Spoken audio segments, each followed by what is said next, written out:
सभी को नमस्कार। एग्ज़ाम हेल्प के इस डिजिटल प्लेटफॉर्म पर आप सबका स्वागत है। आज हम वरिष्ठ अध्यापक विज्ञान विषय से जो विद्यार्थी तैयारी कर रहे हैं उनके लिए एक बायोलॉजी की सटीक रणनीति के साथ आपके साथ हाजिर हैं।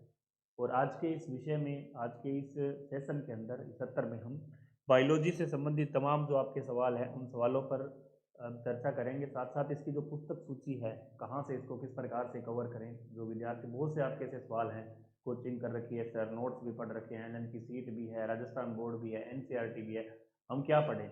तो वो सारे जो सवाल है वो हम आपके इस वीडियो के अंदर आपकी जो तमाम सवाल है उनका रिप्लाई करने का, जवाब देने का प्रयास करेंगे। और आप बिल्कुल इस वीडियो के बाद बायोलॉजी को लेकर जितने भी आपके कॉन्सेप्ट हैं वो सारे क्लियर हो जाएंगे और आप आराम से तैयारी को शुरू कर पाएंगे। हम शुरू करते हैं कि सबसे पहले, क्योंकि जब भी हम ग्रेड सेकंड की तैयारी शुरू करते हैं तो हर एक विद्यार्थी इस बात से चिंतित है कि वास्तव में बायो हम पढ़े कहाँ से और किस प्रकार से पढ़ें। ये हिंदी में सिलेबस है बायो का, जो मैंने खुद तैयार करवाया है, और इंग्लिश का जो आपका सिलेबस है वो आपके पास है। इसको मैंने टेलीग्राम चैनल पर भी शेयर कर दिया है, science with toppers Ranveer sir में। जब आप जाओगे तो वहाँ आपको ये पूरा हिंदी में केमिस्ट्री, बायो, टीचिंग मेथड और फिजिक्स का हिंदी वर्जन आपको मिल जाएगा। अब सवाल यहाँ से किस प्रकार के पूछे जाते हैं और कहाँ से हम पढ़ें। सबसे पहली चीज़ तो ये है कि आप खुद सेल्फ स्टडी कर रहे हो, चाहे आपने कोचिंग कर रखी है, तो आप सबसे पहले ये चीज़ कर सकते हैं, जहाँ से भी आपने बिल्कुल बेसिक से अपने शुरू कर रहे हैं, तो आप पहले पुस्तकों की ओर ना भागें। यदि आपने खुद हमेशा से सेल्फ स्टडी की है तो आप डायरेक्ट पुस्तक पढ़ सकते हैं, लेकिन यदि आप पुस्तक न पढ़ के खुद आपके नोट्स प्रिपेयर कर रहे हैं, तो आपने नोट्स बना रखे हैं या आपने कोचिंग के द्वारा जो नोट्स बना रखे हैं, तो सबसे पहले प्रायिकता मेरे अनुमान से ये होनी चाहिए कि आपको वो नोट्स पढ़ने ज़्यादा सही रहेंगे, क्योंकि वो चीज़ें आपने पढ़ी है। मैं ये नहीं कह रहा आपने किस कोचिंग से की है, जहाँ से भी आपने पढ़ा हो, जिसने भी आपको पढ़ाया हो, अपनी तरफ से खूब अच्छा पढ़ाया होगा, और उन चीज़ों को आप एक बार, आपके जो नोट्स हैं किसी भी कोचिंग के, तमाम कोचिंग हैं उनसे आपने नोट्स बना लिए, और नोट्स को आप पढ़ सकते हैं। उसके साथ साथ आप जो पुस्तक है, सबसे पहले मैं इस सिलेबस की चर्चा करूंगा कि किस प्रकार से आप इस सिलेबस को पूरा कर सकते हैं। जैसे हम शुरुआत करते हैं कि कोशिका हमारी पहली यूनिट है, जिसे सेल मोलिकुलर बायोलॉजी इंग्लिश में कहते हैं, सेल, कोशिका एंड आणविक जीव विज्ञान। इसके अंतर्गत देखो, ज्यादातर जो प्रश्न इसमें भी आपने देखा होगा कि यहाँ एक कोशिकांगों की संरचना और कार्य का टॉपिक दे रखा है, यहाँ से एक प्रश्न आपका इस बार भी आया है। जैसे उसने राइबोसोम के स्मूथ ईआर है, रफ ईआर है, या आपके जो भी है वहां से उन्होंने प्रश्न पूछने का आपका कार्य पूछा है। यही न्यूक्लिक अमल है, वहां से भी प्रश्न बनता है। डीएनए, आरएनए है, इनकी संरचना है। इसके अलावा आपका सेंट्रल डोगमा है। ये मैं केवल 11वीं 12वीं का जो सिलेबस है उसकी हम बात कर रहे हैं, पहले सीनियर सेकेंडरी लेवल का जो सिलेबस है, उसके बाद इसके जो ग्रेजुएशन पार्ट है वो हम देखेंगे। जैसे ये पहली यूनिट है, इस यूनिट के अंदर हम राजस्थान बोर्ड की बुक यदि हम देखते हैं या आपके जो नोट्स हैं, इस यूनिट को आप एक बार, आपने जिस भी कोचिंग से कोचिंग कर रखी है उसको आप वहाँ से कवर कर सकते हैं। क्योंकि एक ये भी फॉर्मूला है कि हर बार विद्यार्थी ये भी चिंतित है कि हम बीएससी वाला पार्ट कहाँ से पढ़ें, और राजस्थान बोर्ड 11वीं 12वीं है उसको कहाँ से पढ़ें, तो वो थोड़ी सी दिक्कत है। उसमें आप सबसे पहले तो ये चिंतित होने की आपको आवश्यकता नहीं है कि लगभग आपका जो 80% सिलेबस है वो आपका 11वीं 12वीं का ही है। तो आप सबसे पहले ये निश्चिंत कर लें अपने आप को कि हमें केवल 11वीं 12वीं का ही अच्छे से पढ़ना है। उसके बाद आप बीएससी की तरफ बढ़ें। सबसे पहले आप कॉन्सेप्ट जो क्लियर करें, सिंपल जो सवाल आपके आते हैं 11वीं 12वीं के, लगभग 80% सवाल आपके यहाँ से आ जाते हैं। तो आप सबसे पहले उन सवालों को करने का प्रयास करें, उनको करें। वो होने के बाद आप ऐसे टॉपिक्स देखें जो टॉपिक वास्तव में बीएससी के ही, उनको हम अलग से एक वीडियो में आपके साथ देखेंगे। क्योंकि अभी कॉमन चीज़ों पर हम चर्चा कर रहे हैं कि जो आपका ज़्यादा मैटर है, जहाँ से ज़्यादा number of question, number, total number भी ज़्यादा है, यहाँ से प्रश्नों की संख्या जैसे 50 प्रश्न अभी आए हैं, और लगभग 43, 44, 45 प्रश्न बायोलॉजी के आते हैं, अब की बार 50 पूछे गए। उनमें से आपके लगभग, मैं 50 की बात करूँ, 50 में से आपके 40 सवाल 11वीं 12वीं से ही सीधे सीधे। तो आपको ज़्यादा चिंतित होने की आवश्यकता है। आप सबसे पहले जो भी नोट्स हैं उनको पढ़ें। उसके साथ साथ मैंने जहाँ तक अनुभव किया है इस सिलेबस के अनुसार देखें, तो आप मुख्य रूप से राजस्थान बोर्ड की जो बुक है उसको आप प्रेफर कर सकते हैं। वो ज़्यादा इजी है, पढ़ने में भी इजी है, मैटर अच्छा दिया हुआ है। बीएससी वाला आपको ज़्यादा पढ़ने की आवश्यकता नहीं रहेगी, क्योंकि वो लगभग 80% कवर आपका सिलेबस कर रही है। एनसीईआरटी भी कुछ लोगों ने पढ़ रखी है, तो एनसीईआरटी यदि आपने पढ़ रखी है तो आप एनसीईआरटी भी पढ़ सकते हैं। लेकिन मैंने आपको बताया कि एनसीईआरटी की तुलना में राजस्थान बोर्ड की जो लैंग्वेज है वो ईजी है, सवाल भी वहाँ से पूरे आ जाते हैं। आपको बीएससी वाला मैटर थोड़ा कम पढ़ना पड़ेगा। अब यूनिट देखें 2 देखें आनुवंशिकी। इस परीक्षा की मैं पहले टॉपिक की बात करूं तो यहाँ से एक सवाल आपका लगभग पूछा जाता है। अब आगे इसका जो बीएससी वाला पार्ट है उसको भी हम देखेंगे, वहाँ थोड़ा सा अलग है। यहाँ की मैं बात करूँ तो यहाँ से एक सवाल आपका आता है कि आपका कोशिकांग से आ सकता है, कि डीएनए आरएनए से आ जाए, से आपका यहाँ जो जैव अणु है ये आपका कॉमन है, आप केमिस्ट्री के अंदर भी पढ़ते हैं, वसा, प्रोटीन और कार्बोहाइड्रेट की संरचना और कार्य। अगला टॉपिक जैसे अनुवांशिकी। अनुवांशिकी से ज़्यादातर जो सवाल हैं वो आपके बीएससी वाले पार्ट से ही पूछे जाते हैं। यहाँ संभावना कम है, लेकिन अब की बार मेंडल के नियम से, जैसे संस्कृत शिक्षा विभाग में पूछा गया था कि कौन सा नियम पर आधारित है, जैसे स्वतंत्र अपवन का नियम, पृथक्करण का नियम, मतलब द्विसंकर संकरण पर आधारित कौन सा है। तो जो तीनों नियम है, प्रभाविता है, अप्रभाविता है, सहप्रभाविता, उनके एग्जाम्पल है, आरएच कारक है, अनुवांशिक विकार है, इससे संबंधित जैसे आपका क्लाइनफेल्टर सिंड्रोम्स जो है वो आप इसमें से अच्छे से देख सकते हैं। यहाँ से महत्वपूर्ण प्रश्न बनता है, इससे भी लगभग एक प्रश्न आपका संभावित है। आगे हम देखें वर्गीकरण। अब वर्गीकरण जब भी हम पढ़ना स्टार्ट करते हैं, हालांकि ये बात कर रहा है 5 जगत प्रणाली पशु जगत की बात कर रहे हैं। यहाँ आपका क्या है, प्रोटोजोआ से कोर्डेटा तक है। पादप जगत की हम बात करें या पादप समूह की बात करें तो यहाँ सेवाल से लेकर आपका अनावर्त बीज जिम्नोस्पर्म तक है, एंजियोस्पर्म तक है। प्रमुख संघों के वर्गीकरण की विशेषताएं, तो इसके लिए आप क्या कर सकते हैं कि ज़्यादातर सबसे पहले, अब इसको हम बीएससी वाले पार्ट के साथ मैच करेंगे तो वो सेम चीज़ें हैं, आप उसको एक साथ ही ले सकते हैं, क्योंकि बीएससी में भी यही चीज़ दे रखी है कि आपका जो वर्गीकरण है जंतुओं का, पादपों का, जैसे हम core data, non core data के अंदर पूरे, तो आप उनको एक साथ लेके चल सकते हैं। इसका आपको अलग से बीएससी का, क्योंकि टॉपिक सेम है हमारा, यही हमारा यहाँ है, ये टॉपिक सेम आपका बीएससी वाले पार्ट में दे रखा है, थोड़ा सा लेवल बढ़ा हुआ है, तो उसको आप एक साथ लेकर चल सकते हैं। यह भी अच्छा महत्वपूर्ण पार्ट है। आप इसमें थोड़े से एग्जाम्पल ज़्यादा है, तो आप जब भी पढ़ें एग्जाम्पल को अच्छा से आपको पढ़ना है, सिलेबस के अनुसार पढ़ना है आपको। और जैसे सेवाल है आपका, कवक है, इसके अंतर्गत आएगा आपका, ब्रायोफाइट है, टेरिडोफाइट है, जिम्नोस्पर्म है। इधर हम प्रोटोजोआ से लेकर कोर्डेटा के जो संघ है, जैसे आपका प्रोटोजोआ है, पोरीफेरा है, सिलेंट्रेटा है, एस्केलमंथीज है, ज़्यादातर इनकी लार्वावस्थाएं हो गई। जैसे लार्वावस्था मैंने आपको हर बार बताया था कि लार्वावस्था से प्रश्न आता है, अब जो आया भी है, तो ऐसे प्रश्न यहाँ से सीधे सीधे पूछे जा सकते हैं। ये आप अपने नोट्स के साथ साथ राजस्थान बोर्ड की जो बुक है वो आपके लिए सफिशियंट है, उसको आप अच्छे से नोट्स पढ़ते समय साथ साथ राजस्थान बोर्ड की बुक आप साथ रखें। जो चीज़ आपको अलग लग रही है उसको आप नोट्स में एज इट इज उतार लें, लिख लें, ताकि आपको अलग से दोनों बुकें पढ़ने की आवश्यकता नहीं रहेगी। इसी तरह पारिस्थितिकी और पर्यावरण जीव विज्ञान, हम बात करें इकोलॉजी एंड एनवायरमेंट बायोलॉजी की, तो यहाँ आपका खाद्य श्रृंखला, खाद्य जाल है, पारिस्थितिक पिरामिड है, प्रदूषण है। यहाँ से अब की बार आरपीएससी मेहरबान रही कि ज़्यादातर 3-4 प्रश्न डाल दिए। हालांकि यहाँ से लगभग 1 सवाल 2 सवाल पूछे जाते हैं, लेकिन अब की बार 2 से ज़्यादा सवाल आए, और वहाँ से जहाँ से सवाल आना चाहिए था वहाँ से न आकर, हालांकि आए इन टॉपिक से ही हैं, लेकिन ज़्यादातर आजकल ट्रेंड थोड़ा सा इसका चेंज हुआ है। जैसे हम खाद्य श्रृंखला की बात कर सकते हैं, खाद्य जाल है, पारिस्थितिकी पिरामिड है, यहाँ से एक प्रश्न आता है, एक प्रश्न आपका प्रदूषण से बन जाता है। एक आपके जो विशेष संदर्भ के अंदर आगे हम बीएससी वाले पार्ट में देखेंगे, बायोडाइवर्सिटी है, in situ, ex situ, biodiversity जो प्रकार है वहाँ से ज़्यादातर प्रश्न पूछे जाते हैं, तो ये भी आपका 2 नंबर का रहेगा। आगे हम चलें, जैव प्रौद्योगिकी, अब हम बात करें बायोटेक्नोलॉजी, इसने तो कमाल ही कर दी कि अब की बार जो प्रश्न ज़्यादातर पूछे गए आपके सिलेबस में भी दे रखे, हम बीएससी वाले पार्ट में जब देखेंगे तो यहाँ पुनर्संयोजन तकनीकी उपकरण है, तकनीक है, जीन क्लोनिंग है, क्लोनिंग वाहक है, डीएनए प्रवर्धन है, पॉलीमरेज चेन रिएक्शन है।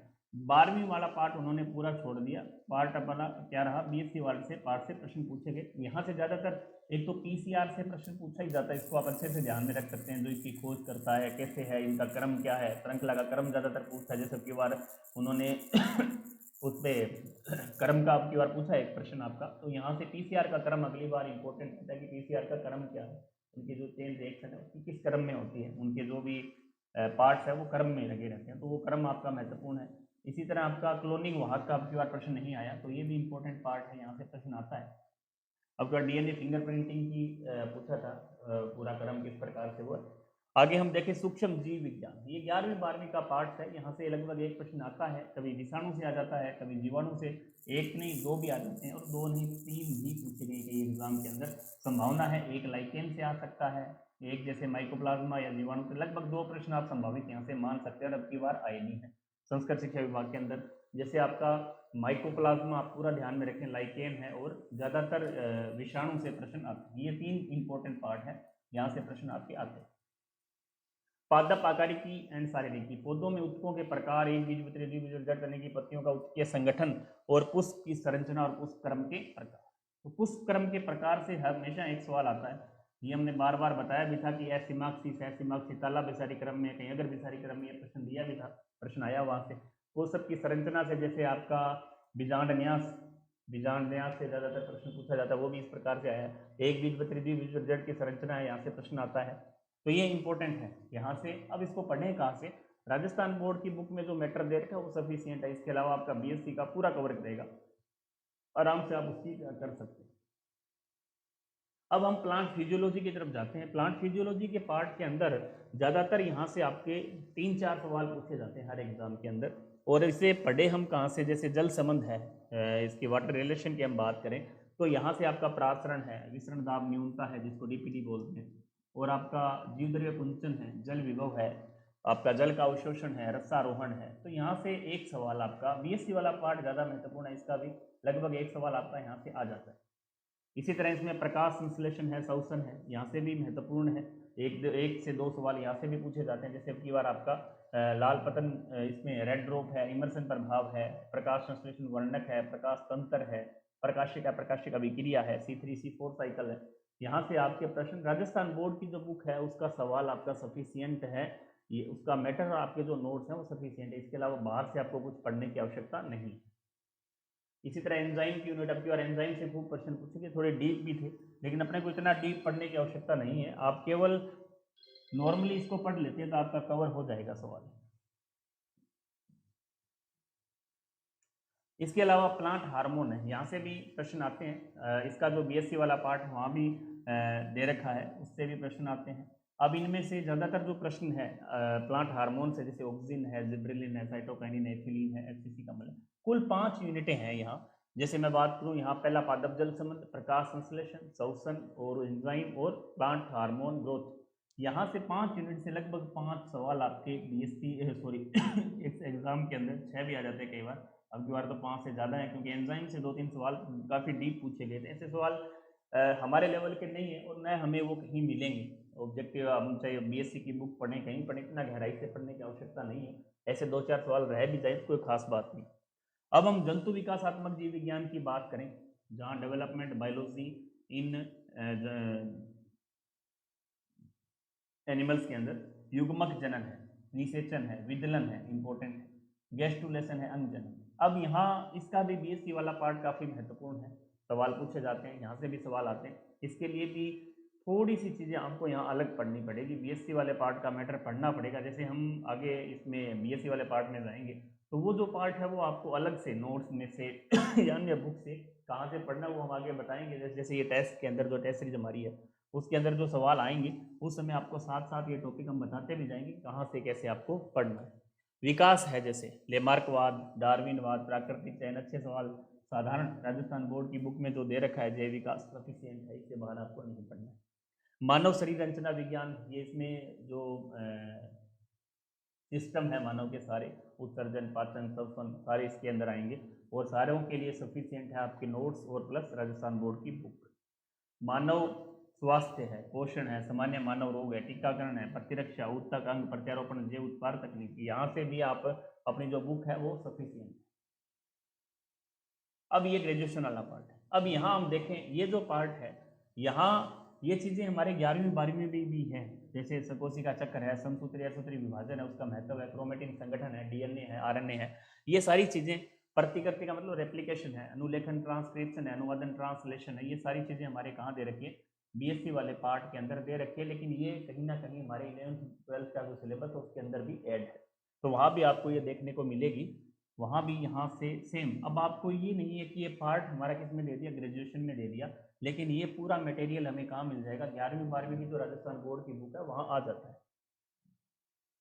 जैसे जेनेटिक्स है, फर्स्ट मेंडलीय कार्य है, जीन अंत्य क्रिया, प्रोकैरियोटिक यूकेरियोटिक में जीन अभिव्यक्ति, विनिमय, सहलगनता। देखो अब जेनेटिक्स क्यों महत्वपूर्ण है यहाँ से, क्योंकि ज़्यादातर जो सवाल है आपके सहलगनता को लेकर आते हैं, जीन विनिमय को लेकर आते हैं, गुणसूत्रीय विघटन को लेकर आते हैं, उत्परिवर्तन से एक सवाल आता है, और कोशिका द्रव्य वंशक होती है। ये सारी चीज़ें हैं जेनेटिक्स की, लेकिन ये सारी चीज़ें आपको 11वीं 12वीं की बुक में भी मिल जाएगी। लेकिन इन्होंने यहाँ कहाँ दे रखी है, बीएससी वाले पार्ट में दे रखी है। यहाँ से कुछ न्यूमेरिकल भी आते हैं, जैसे आपका सहलघनता से संबंधित न्यूमेरिकल आता भी है, और हीमोफीलिया से संबंधित जैसे है, वर्णांधता से संबंधित है, ऐसा सवाल भी आया था और लगातार हमने आपको टेस्ट में ऐसा सवाल दिया भी था, और यहाँ से लगभग सवाल आते हैं। तो आप इसको 11वीं 12वीं की पुस्तक प्लस आपका जो नोट्स है 11वीं 12वीं राजस्थान बोर्ड में, बार बार आपको बता रहा हूँ क्योंकि थोड़ी सी अलग दे रखी है, बड़ी दे रखी है, अच्छी दे रखी है, तो आप उसको अच्छे से कवर कर सकते हैं।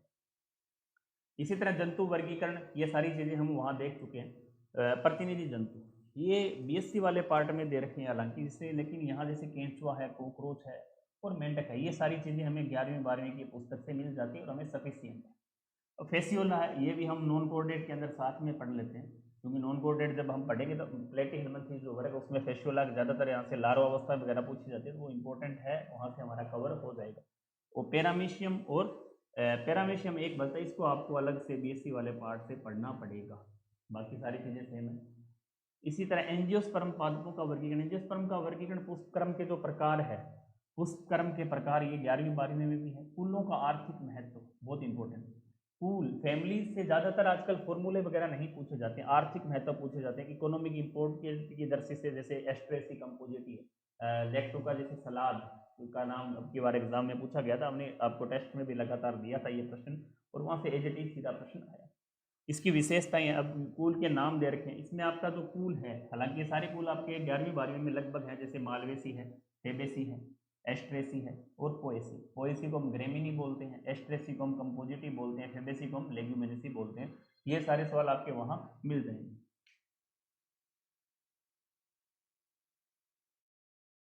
इसके बाद हम बात करें पारिस्थितिकी और पर्यावरण जीव विज्ञान, इकोलॉजी। इकोलॉजी के अंदर वो पार्ट जो हमारे बीएससी में जैसे दे रखे हैं, केवल यदि हम यहाँ देखें तो यहाँ से महत्वपूर्ण जैसे रेड डाटा बुक, यहाँ से प्रश्न कई बार पूछे गए हैं। आपका ग्लोबल वार्मिंग है, ग्रीन हाउस प्रभाव है, अम्लीय वर्षा है और ओजोन अवक्षेप, यहाँ से ज़्यादातर सवाल आपके पूछे जाते हैं। और करंट का प्रश्न भी यहाँ से आता है, जैसे आपका कोप वगैरह का प्रश्न फर्स्ट पेपर में आया था, मैंने आपको सब्जेक्ट के अंदर दिया था कि कोप 29 कहाँ आयोजित हुआ था, वो हमने सब्जेक्ट के अंदर देखा था और उसने जीके में डाल दिया। तो ऐसे जो पर्यावरणीय मुद्दे हैं, कानून है, पर्यावरणीय मुद्दे, यहाँ से प्रश्न आ जाता है केवल करंट से संबंधित। कौन सा प्रदूषण अधिनियम कब लागू हुआ, वायु प्रदूषण, जल प्रदूषण, ऐसे प्रश्न यहाँ से पूछे जाते हैं।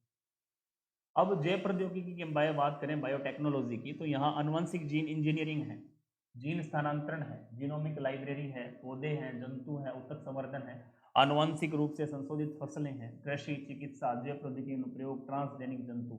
अब इसमें से ज्यादातर डीएनए अंगुली छापन जैसे दे रखा है, और आपका जीन स्थानांतरण टेक्निक, यहाँ से ज़्यादातर सवाल पूछे जाते हैं, सीधे सिंपल आप आराम से कर सकते हैं। यहाँ थोड़ी सी आपको दिक्कत आ सकती है क्योंकि ये हमें ज़्यादातर मिलते नहीं, इसके हम आपको कोशिश करेंगे कि नोट्स अवेलेबल करवा दें बीएससी के बाद। अब बीजीय पादप, बीजीय पादप में आप सेम वही चीज़ें हैं जो आप पहले पढ़ चुके हैं, जिसके अंतर्गत आपके ब्रायोफाइट, टेरिडोफाइट, जिम्नोस्पर्म वाला, केवल यहाँ दे रखा है जीव स्वभाव, उद्द विकास और जिम्नोस्पर्म का वर्गीकरण, ये आपको मिल जाएंगे। इसके भी नहीं मिले तो हम नोट्स आपको देंगे। ये पादप शारीरिक की सारी चीज़ है, हमें 11वीं 12वीं की जो बुक है वहाँ से कवर हो जाएगी। पौधों में प्रजनन है, ये चीज़ इंपॉर्टेंट। अब देखो यहाँ प्रजनन पौधों के अंदर हमें मुख्य रूप से द्विनिषेचन, भ्रूण, भ्रूणपोष, बहुभ्रूणता, असंजनन और अनिषेक जनन, इसको ही ध्यान में रखना है, जो टॉपिक सिलेबस में दे रखे हैं ज़्यादातर। और एक सवाल हमारा बार बार आ रहा है कि भ्रूणकोश का, जैसे तो हमारे सिलेबस में दे रखा है भ्रूणकोश, तो आपको भ्रूणकोश भी देखना है, क्योंकि भ्रूणकोश के प्रकार जिस प्रकार से एग्जाम में हर बार पूछा जा रहा है, तो वो भी इंपॉर्टेंट है। अब ये सारी चीज़ें जल संबंध, प्लांट फिजियोलॉजी पूरी हम देख चुके हैं 11वीं 12वीं की बुक में, उससे आपको बाहर पढ़ने की आवश्यकता नहीं है। इसी तरह आपका जो प्लांट फिजियोलॉजी है, एनिमल डेवलपमेंट बायोलॉजी, ये भी सारी चीज़ें हमें वहाँ दे रखी है, तो आप इसको वहाँ से कवर कर सकते हैं। तो इस प्रकार से सबसे ज़्यादा जो डाउट्स हैं इसमें हम बात करें कि पढ़ें कहाँ से, तो आप सबसे पहले जो आपके नोट्स हैं उनको आप एक बार देखें, खोलें, तो आपको लगभग 80% सवाल आपको वहाँ से मिल जाते हैं। नोट्स और आपके जो राजस्थान बोर्ड की बुक है, आप पहले नोट्स पढ़ें, और जो चीज़ आप राजस्थान बोर्ड की बुक से पढ़ रहे हैं उनको आप अलग अलग ना ध्यान में रखें, क्योंकि जब एग्ज़ाम टाइम आता है, एग्ज़ाम के अंतिम समय के अंदर हम रिविज़न जिस टाइम करते हैं, तो उस समय थोड़ी सी प्रॉब्लम, थोड़ा समस्या उस समय आ जाती है कि हम करें कैसे, किस प्रकार के इसको दोनों को समेटें तो आप यदि पास साथ साथ इसको ये दो मैटर आपको मिले, अलग कोई चीज़ अलग लाइन है, तो उसको आप नोट कर लें। जैसे हमारे ऑब्जेक्टिव बुक है या जो भी ऑब्जेक्टिव बुक पुराने पेपर आप जब देखते हैं, तो उनको कोई नया प्रश्न आपको मिलता है तो आप उस टॉपिक में जाके वहाँ नोट कर सकते हैं, ताकि आपको एक साथ पढ़ें, क्योंकि एक बार पढ़ने से तो वो याद होगा नहीं। जब आप रिवीजन में लाएंगे तो उसको बार बार आपको अलग बुक खोलने की आवश्यकता नहीं रहेगी, आप उसी बुक के माध्यम से इसको पढ़ सकते हैं। तो आप आराम से इसके लिए कवर है, राजस्थान बोर्ड की बुक और आपके जो नोट्स हैं वो सफिशियंट है। कुछ एक टॉपिक है उसके लिए हम अलग से पूरा प्रयास करेंगे, क्लास की यूट्यूब पर या ऑब्जेक्टिव टाइप की क्लास, वो सारा उसमें हम कवर करवा देंगे आपको, टेस्ट के साथ साथ भी बता देंगे, सॉल्यूशन में भी आपको हम बताएंगे कि किस प्रकार से आपको करना है। तो ये आपका बायो का थोड़ा सा लेंथ ही है, बड़ा सिलेबस है, लेकिन आप इस टेक्निक से, इस तरीके से सही मैनेजमेंट द्वारा इसको सही करेंगे तो निश्चिंत रूप से आप कर लेंगे। क्योंकि बायो एक ऐसा सब्जेक्ट है जिसके अंतर्गत आपको कोचिंग से ज़्यादा सेल्फ स्टडी की जरूरत है। आप जब तक सेल्फ स्टडी नहीं करेंगे, खुद नहीं पढ़ेंगे, खुद का टाइम टेबल सेट नहीं करेंगे हमें कितने टाइम पढ़ना है, जब तक आप कितनी भी बार कोचिंग कर लो उससे कोई फर्क नहीं पड़ने वाला। इसको खुद को याद करना पड़ेगा आपको हर बार। एक बार आपने कोचिंग कर ली सफिशियंट है, उसके बाद आप खुद इसके जितने ज़्यादा ऑब्जेक्टिव टाइप के प्रश्न निकले, जितना ज़्यादा आप थ्योरी को पढ़ सके, बार बार लिख लिख कर याद कर सकते हैं, तो आप धीरे धीरे वो चीज़ें स्थायी हो जाती हैं। अब इसमें पुस्तक की हम बात करें इसमें, तो जैसे बायो के लिए मैंने भी ये निकाल रखी है पुस्तक, जिसके अंतर्गत पुराने जितने भी ऑब्जेक्टिव टाइप के प्रश्न हैं, ऑब्जेक्टिव सारे जितने भी एग्जाम में आज तक आए हुए हैं, उसके माध्यम से आप इसको कवर कर सकते हैं। वहाँ से आपको सारी प्रश्न मिल जाएंगे, सारे प्रश्न, और टॉपिक वाइज ही है पूरे टॉपिक। इसी तरह केमिस्ट्री के अंदर भी ये टॉपिक वाइज पुस्तक आपको है, जिसमें सारे प्रश्न आज तक के जो भी आए हैं, इन दोनों के पुस्तकों के प्रश्न आप, क्योंकि कई बार बच्चे पूछते हैं कि सर ऑब्जेक्टिव टाइप के रूप में हम क्या पढ़ें, क्योंकि ऑब्जेक्टिव के रूप में मैं आपको एलन की सीट बता रहा था पहले, काफ़ी बार मैंने बताई है, बच्चों ने ली भी है, पढ़ी भी है, लेकिन वहाँ प्रश्न बहुत ज़्यादा है, नंबर ऑफ क्वेश्चन बहुत है। यहाँ मैंने सीमित मात्रा के अंदर 70-80 प्रश्न एक टॉपिक के आपको दे रखे हैं, तो आप उसके अनुसार आप आराम से इन प्रश्नों को कर सकते हैं, और हर प्रकार का प्रश्न आपको यहाँ मिलेगा, तो आप उसके माध्यम से अपना सिलेबस आराम से कवर कर सकते हैं। इसके लिए आपको प्रोसेस जो है केवल ऑनलाइन ही उपलब्ध है, ये पूरा फॉर्मूला दे रखा है। बाकी आप टेलीग्राम यदि ज्वाइन करते हैं तो वहाँ आपको इसकी सूचना मिल जाती है।